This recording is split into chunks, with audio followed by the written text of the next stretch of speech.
Are you looking for the best gaming monitor? In this video we're going to be checking out another best gaming monitor, which is the ASUS PG329Q. We will compare it against similar and newer gaming displays in terms of image quality, performance, design, and value for the price. If you want more information and updated pricing on the product mentioned, be sure to check the links in the description down below. Okay, so let's get to the video.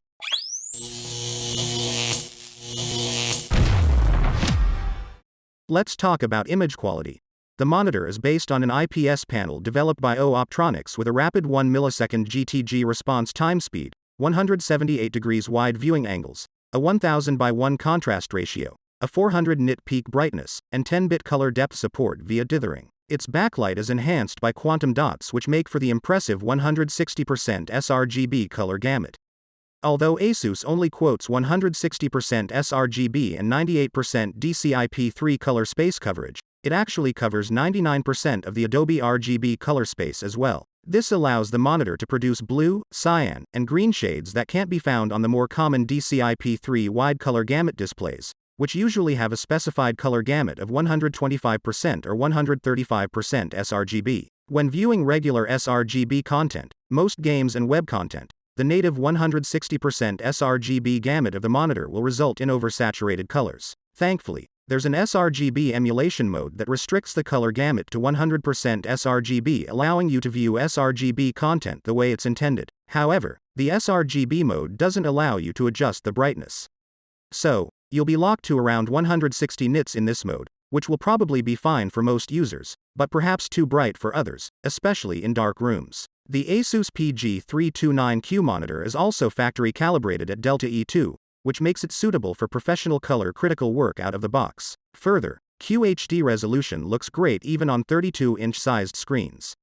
Granted, you won't get as clear details as that of a 27-inch 1440p display, but the image is still quite sharp and you won't be able to distinguish individual pixels at a normal viewing distance. Some users would probably prefer a higher 4K UHD resolution at this screen size, but since it's a lot more demanding than 1440p, you wouldn't get as high frame rates in games. Due to the limitations of the IPS technology, static contrast ratio amounts to 1000 by 1, so blacks won't be as deep as that of VA panels, but VA models have disadvantages of their own, such as inferior color accuracy and viewing angles. When viewing HDR, high dynamic range, content, the ASUS PG329Q display gets a boost in peak brightness up to 600 nits for more vivid highlights. Moreover, there are 16 dimming zones, which can dim parts of the screen that are supposed to be dark, without affecting the bright areas. Since there are only 16 zones, you won't be getting the true HDR viewing experience, but some HDR scenes can look significantly more immersive, especially if the dark and bright parts of the image are far apart. Let's move on to the performance. Out of the box, the monitor's set to 165 Hz, WTH the ability to overclock it to 175 Hz over DisplayPort. In truth, there's no visible difference between 165 Hz and 175 Hz, but if you can output as many frames per second, there's no point in letting them go to waste. Now, the ASUS PG329Q has 6 response time overdrive modes, from level 0 to level 5, which you can adjust under the Variable OD setting in the OSD on-screen display menu. Level 5 is too aggressive and introduces too much overshoot even at 175 Hz. Basically, this mode exists only so that ASUS could advertise the 1 millisecond GTG response time speed, which is something all monitor manufacturers do. Level 4 is much better as it only has minor overshoot at 165 Hz, 175 Hz, but it is still too aggressive for lower refresh rates. Level 3 is the optimal mode as it offers excellent performance across the entire 50 to 175 Hz variable refresh rate range. Some inverse ghosting in form of dark trailing can be detected at 60 Hz though. So, if you're using the monitor at fixed 60 Hz or you're sitting around 60 FPS with variable refresh rate enabled and find the dark trailing bothersome, you should dial back the overdrive setting to level 0 since level 1 and level 2 are pretty much identical to level 3. The ASUS PG329Q input lag is very low at around 4 milliseconds, which makes for imperceptible delay. As it's the case with all IPS panel monitors, some IPS glow is noticeable. The amount of IPS glow varies across different units of the monitor, but in all except for the extreme cases, it's manageable. Let's get into the features.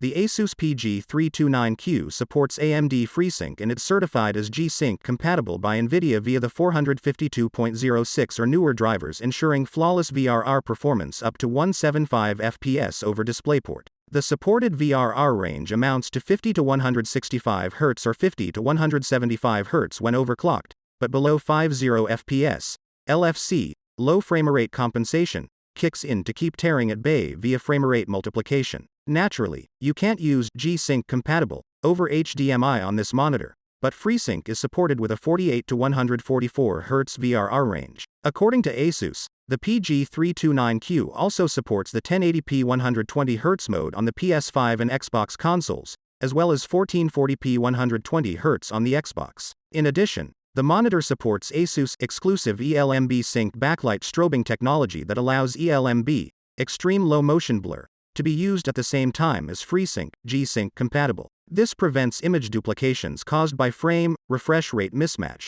but the maximum picture brightness is still reduced while this technology is active. If you choose to, you can still use the standard ELMB technology at fixed refresh rates of 144 Hz, 165 Hz, or 175 Hz. This way, you gain access to the clarity level setting, which allows you to adjust the trade-off between image brightness and motion clarity.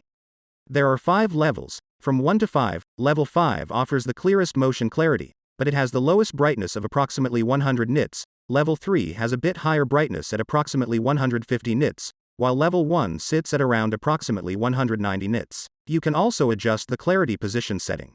Usually, backlight strobing results in the clearest motion in the center of the screen, while the top and bottom have strobe crosstalk. With clarity position, you can change which part of the screen, top, middle, or bottom, has the clearest performance. When you enable ELMB Sync, you don't have access to the clarity level setting, but the brightness level is still decent at approximately 130 nits.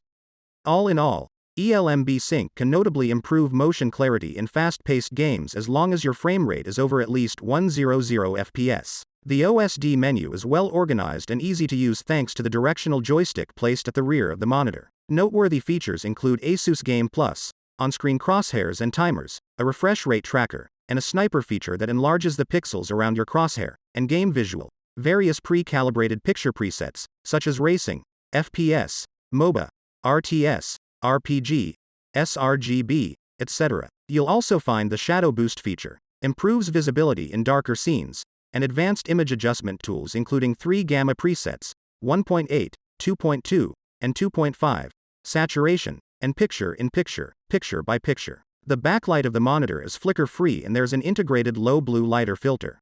It's time to talk about design and connectivity.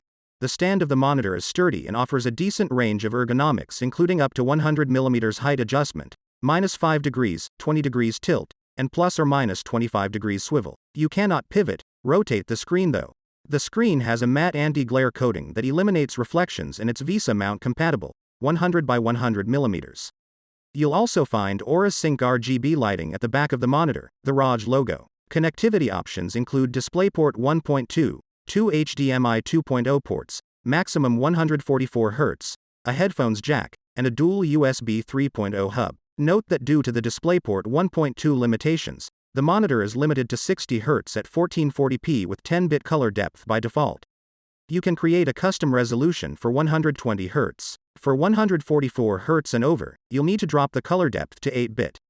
Keep in mind that most games support 8-bit color depth only. The difference between 10-bit and 8-bit color is also not very noticeable in games, apart from somewhat smoother gradients with 10-bit color depth. Since it's mostly graphically intensive and demanding games that support 10-bit color, if you intend on using variable refresh rate, 120 Hz FPS at 1440p should be plenty anyway. Our opinion: gamers have actually been waiting for a while for 32 inches IPS gaming monitors with a high resolution and a fast refresh rate. Both the ASUS PG329Q and the Acer XB323 UGP deliver just that, plus a very wide Adobe RGB gamut, fast response time, and decent HDR image quality for both immersive and responsive gaming experience. The choice between the two mainly comes down to your personal preference and budget. Thanks for watching the video. If you find this video helpful, please help out the channel by giving this video a like or subscribe the channel and tell us which product caught your eye in the comments below.